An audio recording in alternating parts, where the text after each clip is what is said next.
I'm here at the alumni basketball court for the start of Season 2 of UConn Survivor.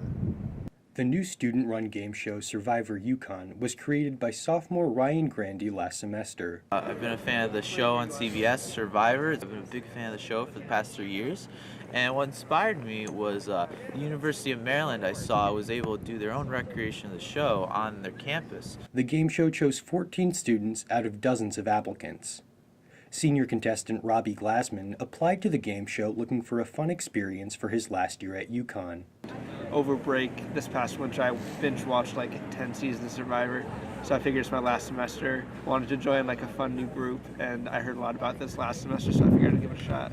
Grigas, a contestant from Season 1, now serves as the vice president of the club after his great experience last semester. I really loved like the cast we had, so like definitely like making friends with everybody and like just like the whole like strategy part of the game. It's way different from like anything I've ever done. On this cold Saturday afternoon, the students gathered at the alumni basketball court and were sorted into 3 tribes: blue, green, and red. After being sorted, the teams competed in their first physical challenge. Contestants from each tribe tied a balloon to one of their feet and had to pop the other tribe members' balloons. The last tribe member whose balloon was intact won the round. After 6 rounds, the red and green tribes advanced to the next stage of the competition, while the losing blue tribe will face tribal council this week and eliminate one of their members.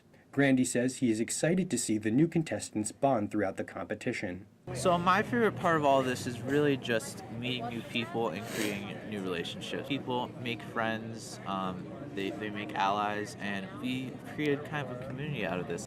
Season 2 will run the entire spring semester and feature weekly physical and mental challenges until only one contestant remains. Season 1 of the show will air on YouTube later in the spring semester. Reporting for UCTV News, Khaleel Rahman.